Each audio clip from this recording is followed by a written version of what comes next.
hari umukobwa wambwiye utanise gutyo muri icyo kinyarwanda uti ncika ibere sinashaka umugabo tudahuje ubwoko.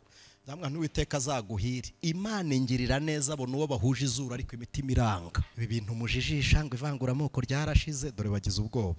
Rirashira ritese ryimikwa n'abarokora abakirisitu barisenga. Shobundi hari umushumba wamamagara ngo tise twakubona ndamwana simpare ngo wanshakiye wo mu bacu se. Ndamwana rero uzi ko umukozi wo mu rugo kuzengereza uri nyirabuja akaguhaga muri shebuja ataba ku cyiciro cy'ubudehe cyawe akakuzengereza ku rwego akuriza amarira ukagaburira umugabo wahashye ibiryo bidahiye. Hari igihe tujya tunyura muri humye abanzi bacu noneho akaza gukanurira rimwe babona ubusa aho bari biteze ko badusanga wa muri wowe. Mwari mubizi ko hari abantu bajya babera abandi umugisha? Niba ari ibintu biryoha ni ukubera undi muntu umugisha ukumva nawe umubereye umugisha biraryoha. Umuntu nshaka unsabira umugisha ndashaka umuntu mbera umugisha. Uransabira umugisha gute kandi umugisha Imana yampaye ari wowe? Wowe mbera umugisha uratinyuka ukambwira ngo uransengera ngo Imana impa amahoro wowe yampe. Hari ibintu dusaba Imana kandi Imana yarabiduhaye ngo tubihe abandi. Ngo Mana ngo ubaha amahoro babera amahoro baraba bayabonye. Ngo Mana ngo umuhe umugisha. Why umugisha? What does it mean umugisha? Umugisha ntunyura muri wireless, unyura mu biganza by'abantu Imana yawuhaye. Ego Mana data wa twese. Umugisha ntabwo ari buri muntu wese watura umugisha ukajya ku muntu watuyeho. Umuntu watura umugisha ukajya ku muntu bawatuyeho ni umuntu ufite ubushobozi bwinjira mu cyumba Imana ibitsemo umugisha, ku buryo awufata Imana itamukeka, ku buryo awufata Imana ntigire ikibazo, akawuterura nta kibazo, akawuho yishakiye kubera umubano agirana nayo. Rero hari abantu Imana ikeka itaha umugisha ngo bawature ku bandi. Abo ngabo ni abasizwe. Ijambo ryabo rigera mu bubiko bw'umugisha. Imana ikavuga ngo rije nta kavuyo mperukana naryo. Ibyo birenge bije gusohokana umugisha byinjiranye uwundi nabyo biwubera abandi. Imana irakwihorera itagukeka ugasohokana umugisha. Ntikureba ikijisho, ntibwire marayika ngo cungana nawe, ntibwire Gabriel ngo muherekeze. Reka da ufata umugisha ukawutanga ireba, yarangiza ikavuga ngo nubyara inyungu kuko utanzwe none ahinduye umugisha. Rero ntabwo ari buri muntu wese watura umugisha, ariko buri wese yatanga.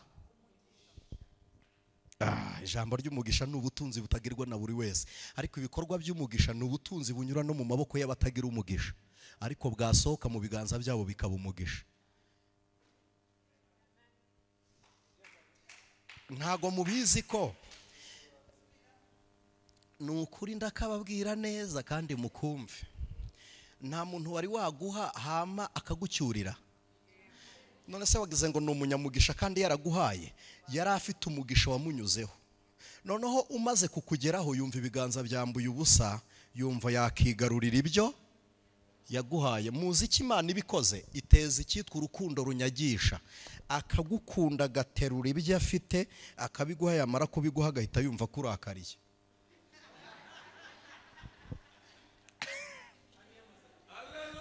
Kandi yamaze kubiguha. Hari umugabo wigeze umpa amafaranga ariko ayampagira ngo ndacyari mu idini rya kera twabanagamo nawe. Noneho amenya ko nabaye umukristo, arampamagara arambwira ngo duhuye nakwica. Ndamwana urwo napfuye nirwo rwari ingenzi kuruta urwo ushaka kunyica. Ndamwana kuko urwo napfuye ruzandenza mu rundi rw'iteka, urwo wanyica n'urwambariro. Nyine namuteyeho amabrage menshi, arambwira ngo aniseti ndakwanga. Deja ndihamagaraga aniseti, yahamagaraga Buduru Karim. Arambwira ngo ndakwanga. Ndamwana na miliyoni na 200 wampaye uranyanga gute? Ndamwana uri kubeshya. Arambwira ngo nkubonye nakwica. Ndamwana ntago byakunda. Muzi ijambo Mose yavuganye na Farawo bwa nyuma.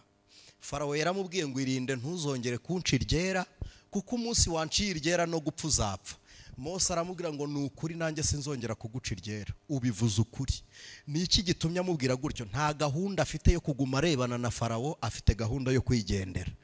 Farawo abwira Mose ngo ngaho genda ndakwirukanye. Tekereza umuntu aramwirukanye asohotse muri Egiputa, ariko nyuma amenya ko abahungu bageze kure, ngo afata amagare y'intambara ngo abiruke inyuma. Kubera iki se? Iyo abafungirana akababuza uburenganzira bwo kugenda mbere. Hari igihe tujya tunyura muri humye abanzi bacu, noneho akaza gukanurira rimwe, babona ubusa aho bari biteze ko badusanga, bagakanurira rimwe, ariko yancitse ati nkigenda mu rugo iwe nari kubona uburyo mugaburira, none ntekereje kumuroga ntakihagenda, ubu nanyuraye. Akabura uko abigenza. Rero hari ibiganza bitagira umugisha ariko Imana ibinyuzamo.